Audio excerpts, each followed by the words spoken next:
Welcome back to the Wildlands campaign. All right, take a deep breath. Let the troubles of the real world wash away in the filthy, tainted swamp water of this lair in the Thurbu quagmire of the Wildlands.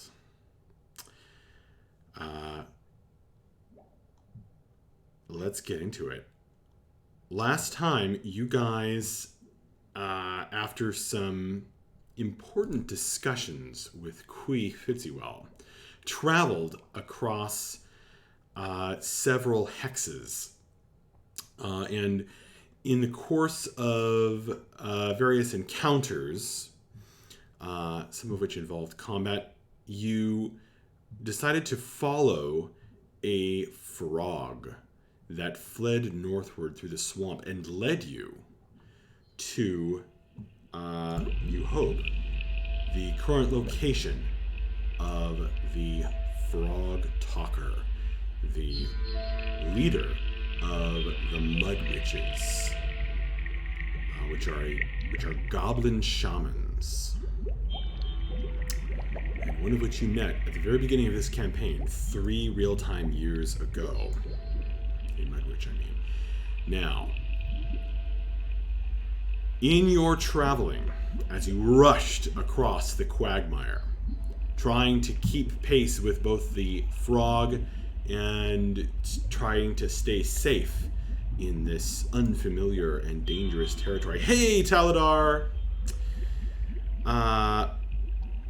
You failed your checks. In fact, you got 2 successes and 3 failures as you traveled due to various circumstances. But the 2 of you who were doing a kind of a scouting action as part of your travel were in the lead. I ruled due to that.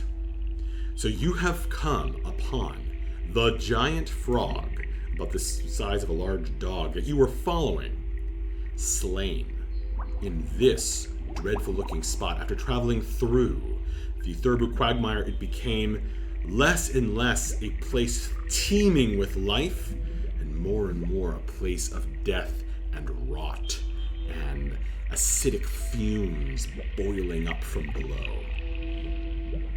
As it is now evening, this scene, this strange lair, is lit by the moon, as well as these glowing runes on truly ancient carvings. These truly ancient ruins that have that still remain here in the swamp. They hum with a certain power,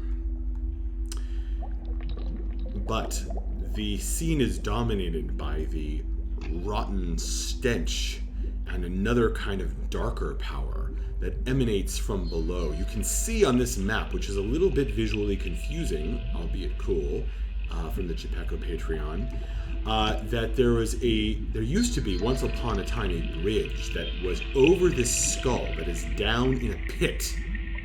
Now there are black waterfalls of goop that flow down into the eye sockets, and the bridge breaks off here, and it used to lead to this cavernous hole. Those of you watching, the players cannot see this stuff. Okay, that's only in my and your view, stream watchers. Is the stream live? Yeah, it should be live. It's just not showing up for me. I may have to remedy that. Yeah, there we go. Okay. Players, at this moment, Akiri and Vapos are first on the scene. You were examining this slain frog that you were following. Therefore, and you guys were in the lead. So the rest of the troop will be on the scene momentarily. You're about a dash worth of movement away from really being present on the battlefield. When we stopped last time, Vapos and Akiri felt and saw a shadow. Another creature, flapping wings, flying overhead, and whose shadow in the moonlight, as it fell over you, made the hair or feathers stand up on the backs of your necks, and a shiver down your spine.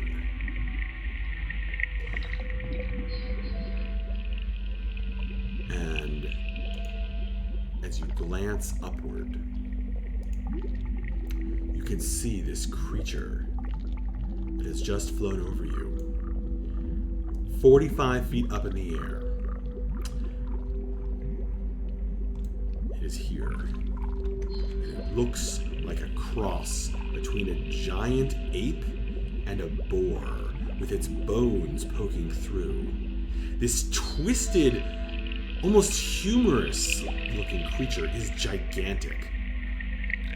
Almost 15 feet tall, with wings that, proportionally, are hilariously small. And as they flap, shed feathers and a rotten, dead skin kind of material as they flutter madly, keeping it aloft. Its shadow passes over you, and the red glow of its eyes reflects off of the muddy, gooey swamp.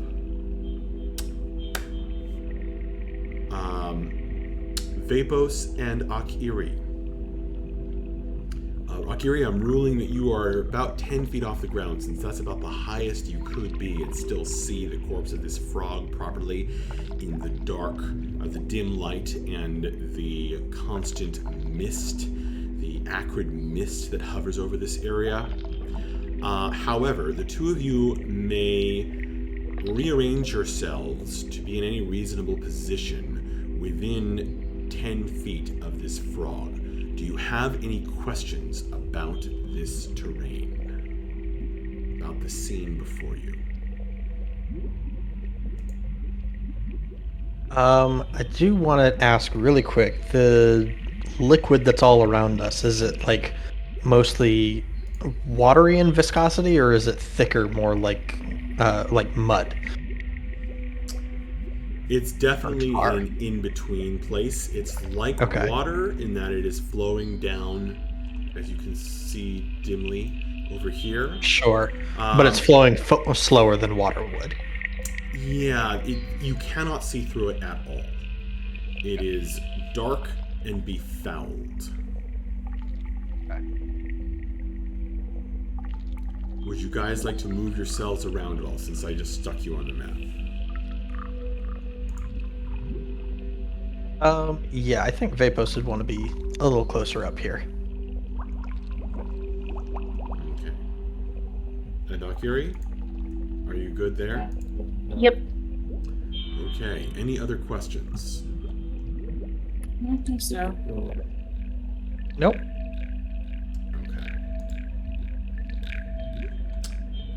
In that case...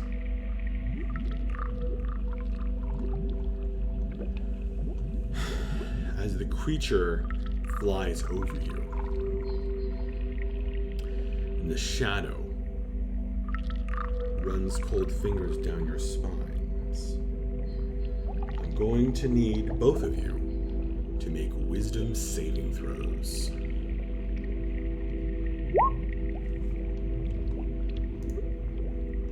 One second on me. It's being slow. 17 for me.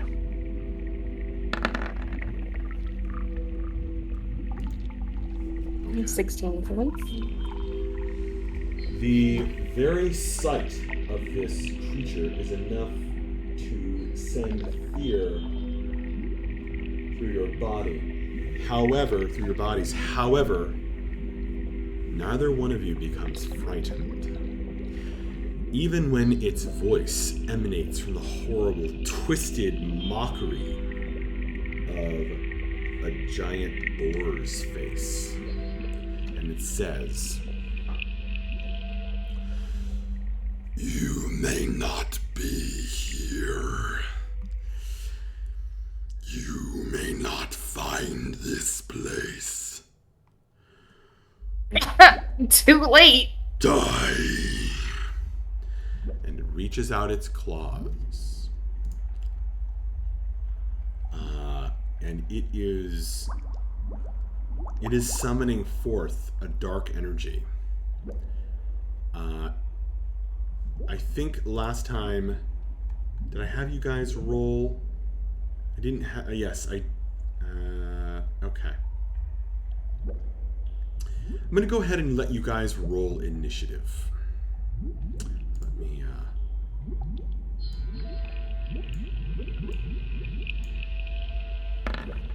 Alrighty. How the fuck did I get a better initiative than you, Corey? You have a really high dex. Oh, Yeah. I see it now. Despite being a monk, I have pretty low dex. It's like you're so fucking fast. I keep forgetting that, like, you actually don't have that high of dex. Okay. 1 second.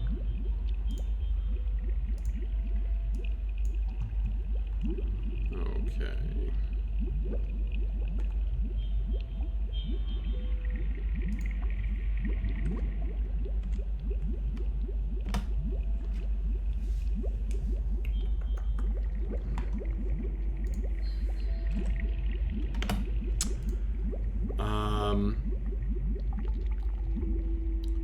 All right.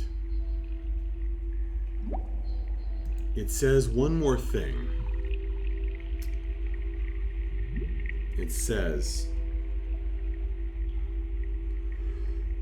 "Those who dwell below have forbidden you from speaking with the frog talker. And I am pleased to fulfill the favor owed."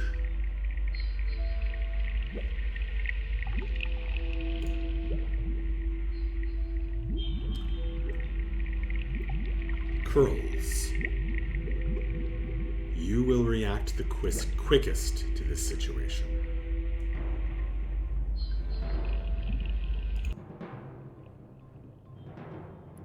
So he hasn't actually, like, done anything. He is To us summoning yet. dark magic into his long, fingernailed hands. Alright.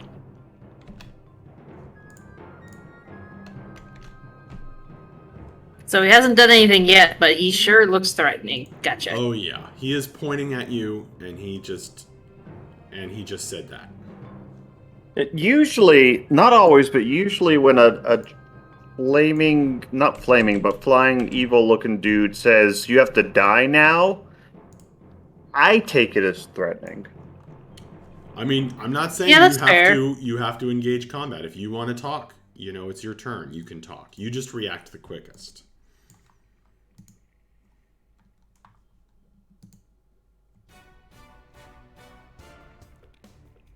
You know what? Just in case,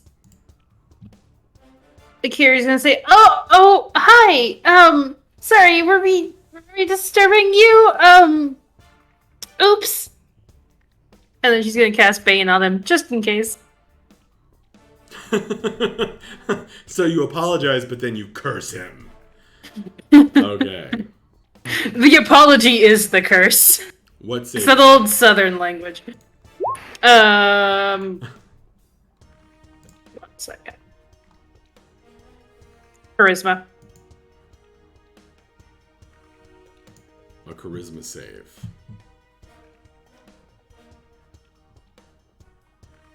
Okay. You feel almost a rebound from the force of his personality, of this Rip. twisted creature. Oh, well. And he shakes it off. He shakes it off and smiles and says, Terag, son of Onesiphoros, does not fall to such petty magics. Rude. Okay. You are in my domain, my prison. Wow, you live like this? Do you have any other actions or movement? Nah, that's it. Okay. What is the DC on your spells? 17. That's what I thought. Okay. Vapos.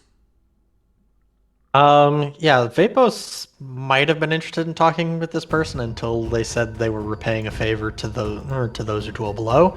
So he is just going to activate his body of the elemental self, spending 4 key points, and ready himself for combat. But he can't do anything to this guy from that much distance while he's up in the air. So he's just going to take the dodge action. Got it. All right, go ahead and give yourself an icon to remember that. Yep. And that's my turn.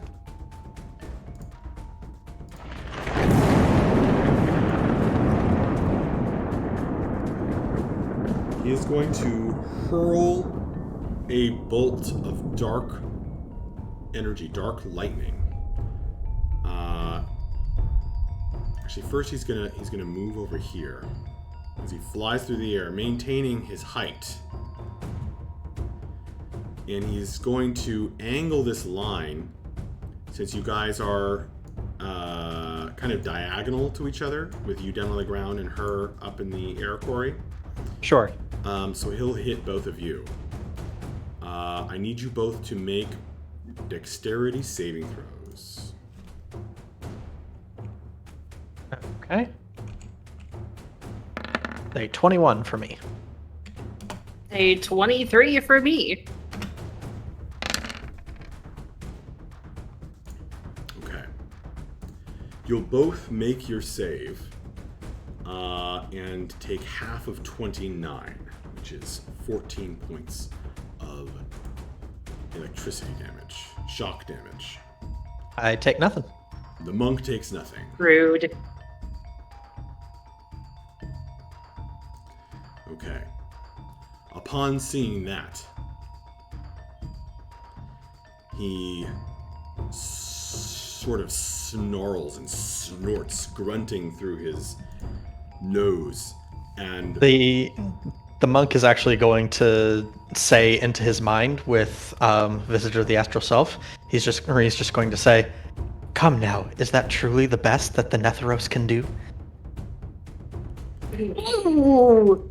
you say At least the wait name. until everyone else is here, Corey. In his mind, he's the only one who can hear it. I don't say it aloud. Oh, you're using your telepathy. Yep. Oh, cute. He has telepathy too. And he kind of shouts back at you, which normally creatures can't do. Shout at you with your own telepathy. Mm-hmm. So he's going to reply in your minds. Both of us? Or just Corey? I am not their creature. They simply asked. And he's going to slam down. I summon thee! So he's going to slam down to the ground. And this is going to cause Vapos to me to make another dexterity saving throw as the earth shakes. I summon thee as a hole opens in the swamp ooze.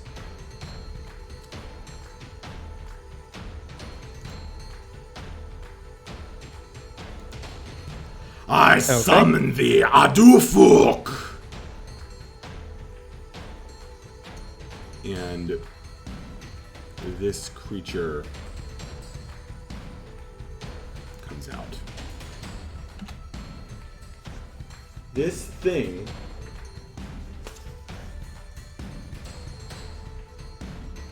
looks like a cross between a large human and a huge vulture.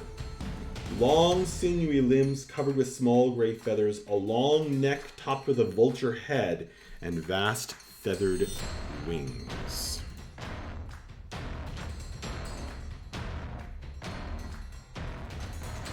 Okay.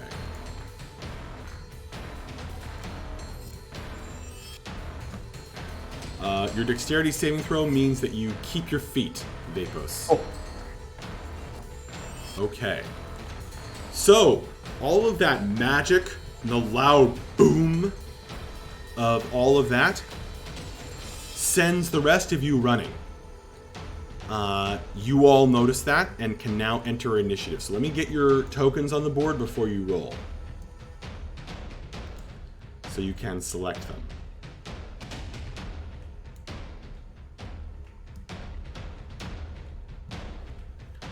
Okay, so the rest of you roll initiative now. Select your token, and click the initiative button on your character sheet.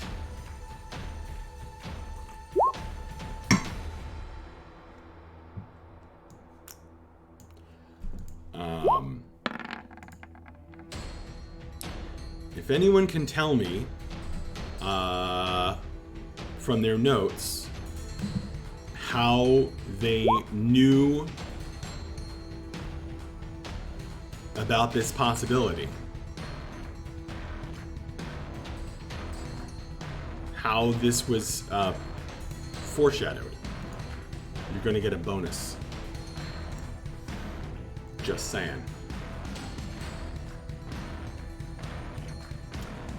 Taladar says, there's a joke there about water and below decks. Does Breath have a new mic? Or maybe the stream in general just sounds better tonight?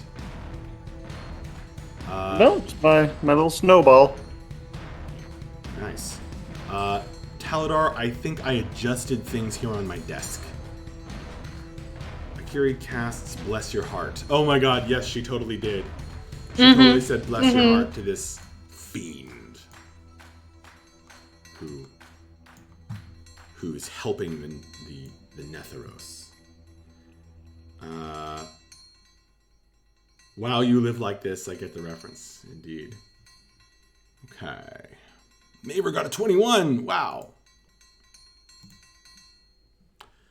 Okay.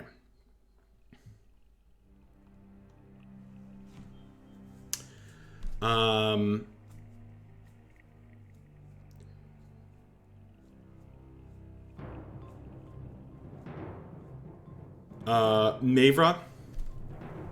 Yes. We're going to say it's going to cost you 10 movement to get onto the edge of the map, but you may choose any of these 1, 2, 3, 4, 5 squares to show up on. Okay. And then you can take your turn normally.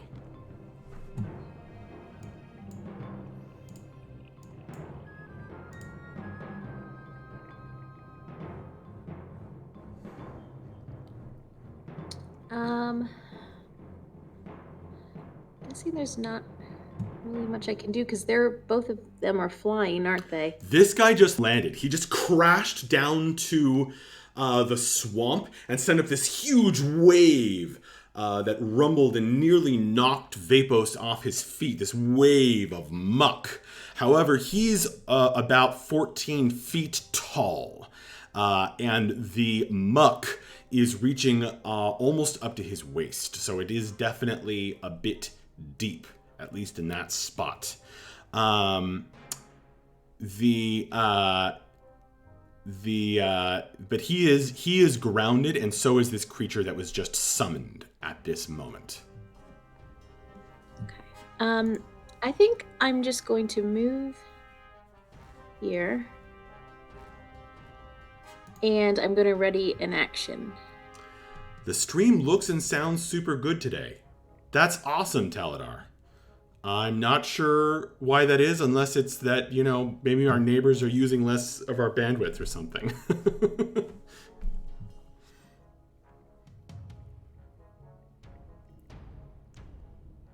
Mavra has moved there. All right. Did you choose a square to start in?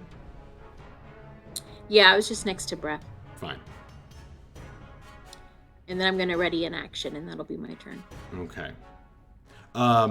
Actually, Bella and Bref, why don't you guys pick squares to be in right now? You're gonna have you're gonna be subject to the same rule. Did you say you're readying an action, Mavra? Yes. Okay. Okay. Bella, it's your turn. You're down 10 feet of movement in order to get to this edge of the map. However, you may now act normally. You now can see through the mists in the dark. I'm going to move here, and I'm going to say swift death to my enemies, and I'm going to shoot this motherfucker. Okay. And the song comes forth from the bow. I'm not sure why that rolled twice. Swift death to Terag, son of Onesiphorus. So that's a 16 to hit. I don't know why it rolled twice. Don't you have advantage? Oh. Yes, I do have advantage. So that's a 26 to hit. That's very different. That's very different. You hit him. All right, take 14 damage. Straight up? Yep. Okay, and that's piercing? All piercing? All piercing. And magical. Yep. All right.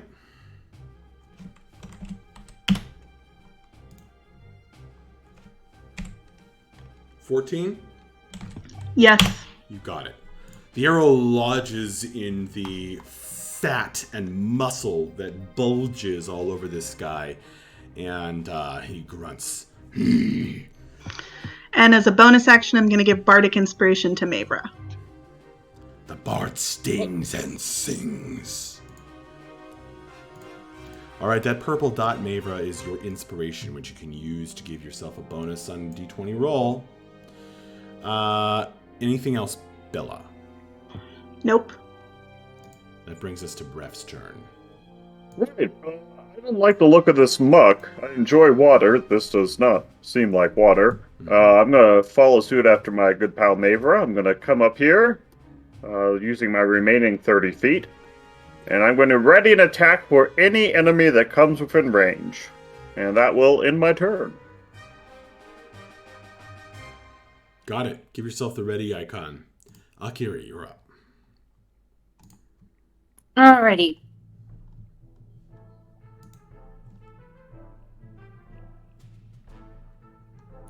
Harry is going to... Hold on.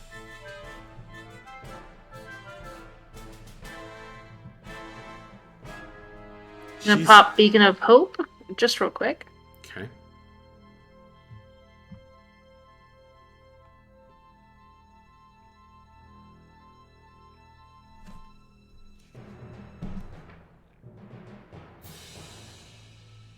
Right, and that is everyone. It's the full. She can get the full party. Thing. Second. Yep, she can get anyone. She gets everyone in the party. You guys all have advantage on Wisdom saves and Death saves, and you get the max amount of hit points from healing. And that's That's everybody. any and all healing. That's it, all allies in what radius? 30 feet. 30-foot radius. Alright, let's see how visually annoying it would be if we... It's not a permanent radius, it's just when she casts it. Oh, it's just when she can. Okay, yeah. Mm-hmm. Got it. Any number I'm of going to creatures use in that range. to Okay. indicate that I've got it. Alright. Well, everybody can give themselves icon of